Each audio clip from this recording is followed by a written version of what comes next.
man named Malik that she was running from has found her. How sway? Am I really that much? And breaking these niggas down like a camera. You don't really know you. Like no cap. This is like my 4th time filming an intro. And I don't know why I'm getting tongue-tied. I don't know why I'm talking fast. And I don't know why I'm acting like this is my first fucking rodeo. But I keep on stopping and recording and erasing and keep going. And I ain't doing it no more. So y'all know how I am. I keep it real and I keep it funky. And that's what the fuck we finna do. So hey y'all. I'm Runny.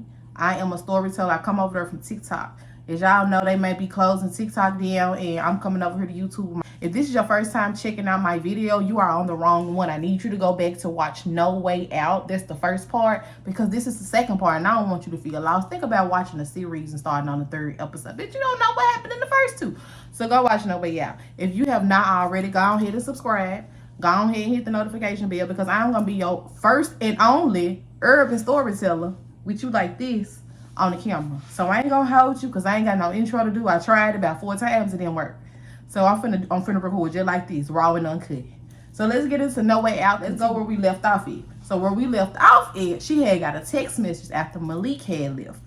They said, don't go, it's a setup. Remember, he had threw some money at her, so she got tomorrow to decide. And then this random unknown number ended up sending her a text message saying, he's setting you up. So we going from, remember your name is Sierra, with an S, not a C. Sierra gripped her phone so tight that her fingers started to ache. Her eyes darted around the dim lit parking lot, searching for signs of movement, a shadow or something, just trying to make sure ain't nobody around. Because the second text felt like danger was rolling up against her really, really fast. She leaned back in her seat, trying to breathe through the storm in her chest, because she is feeling fearful and very overwhelmed. A man named Malik that she was running from has found her. How sway? Right? Exactly. Malik had rattled her, but this felt bigger, because why is an unknown number sending me a text message? You know what I'm saying? Someone else was in this game with him. They were watching her. Girl, they was watching you. What? Who is this? That's what you replied. Your thumb was trembling on the screen as you were sending a text message. Then you got those 3 dots that let you know that they was about to reply. You held your breath for a moment, and then the message ended up coming. It says, a friend. He's setting you up. What you mean he's setting you up? Your stomach dropped. Malik's words replayed in your mind. You've got until tomorrow to decide. I hope you got you a drink, because I do. I hope you got you a drink for this one. The envelope of money sat on your lap like a trap. Was this a bait? Was this to get you back to the city? You know what I'm saying? So she hesitated at first, but she was staring at the screen. If Malik had set her up, why would someone else be warning her? Could she trust this mysterious friend or whatever? Prove it, you typed back. The response came almost immediately. Meet me at the South Memphis Market at 1 a.m. You'll want to hear this. So was you going or not? Is you going? Sierra glanced at the clock on her dashboard. It was 12:20 a.m. The South Memphis Market wasn't far, but heading there felt like stepping off a ledge into darkness. Still, what choice did you have? Because Malik's words were still haunting you. You're a queen without a kingdom. You started the car. The rumble of the engine grounded you for a brief moment. You thought something else was going on. You started driving, gripping the wheel tightly. You end up heading towards the market. The South Memphis Market was a 24-hour hole-in-the-wall spot known more for its sketchy late-night clientele than its sandwiches. Sierra parked in the shadows and scanned the lot, trying to make sure no one was around. A handful of cars were scattered around, their drivers either inside or waiting for deals that had nothing to do with food, if you get what I'm saying. The phone buzzed again. Booped in the back, come along.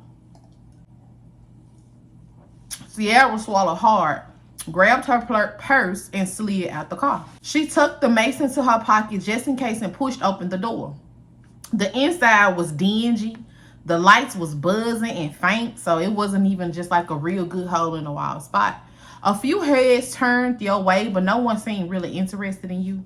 The place smelled like burgers, chicken, and the smell filled the air as you walked towards the back. In the far corner, a man sat in the booth, his hoodie pulled down over his face. As you approached, he lifted his head slightly, revealing sharp features and piercing eyes. You, Sierra. He said it wasn't a question, it was a statement, as if he knew you. If you love my story times, whether it's over there on TikTok or over here on YouTube, you will love my books. Go over there to an app called Wattpad. I will put it somewhere on this screen.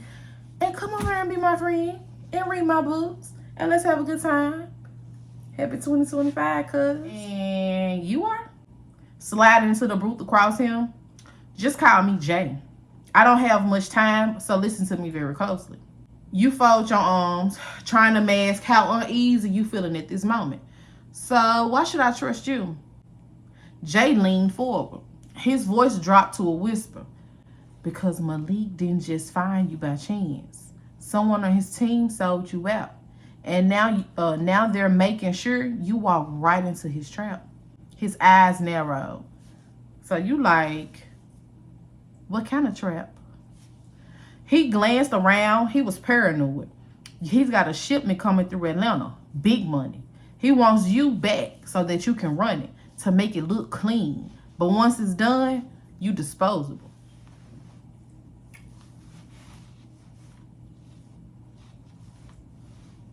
Your blood started to run cold. You knew Malik was ruthless, but the idea of him using you as a pawn and then discarding you like trash, it actually did not surprise you. It was really just horrifying to know that he would do this. I'm so happy I'll be writing it down, because I would be so tongue-tied right now if I did. Where was I? Oh, I gotta find it again. Why are you telling me this? He hesitated for a moment and then he said, let's just say Malik and I have history. I owe him nothing.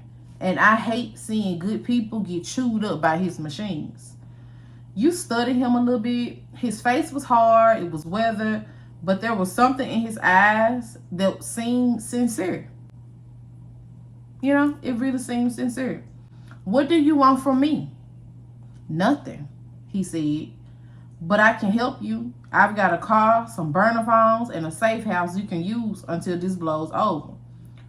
Or, he slid a slip of paper across the table. I've got an address. The guy who sold you out works for Malik, but he's not loyal. If you talk to him, he might have enough dirt to make Malik drop off for good. Shit, which one you gonna choose, see? You stared at the paper. It felt like a lifeline and a death sentence all at one time. And what happens to you if Malik finds out you helped me? That's what you asked Jay. Jay smirked. His eyes darkened. I've been on Malik's bad side for years. This, just another day. You sat back, your mind was racing. You got two options. Either go deeper into the shadows or confront the storm head on. Either way, you couldn't turn back. So you end up picking up the piece of paper and you slipped it into your pocket. You like, I think about standing up to leave. He ended up grabbing your wrist. His grip was firm too, but not very aggressive. He's like, whatever you do, don't go back to him. He grabbed your wrist while saying so. I promise you'll regret it. You nodded and you end up pulling your hand free. As you walked out the market and into the night, the weight of your choices pressed down against your chest. The question wasn't whether you could escape Malik. It was whether you could survive what came next. So if y'all liking this story so far and you want a part 3, let me know in the comments. If you still enjoying this story, be sure to like and subscribe to my channel. I'm looking forward to seeing y'all over there. And again, part 3 in the comments. Breaking these niggas down like a hammer. You don't really know you.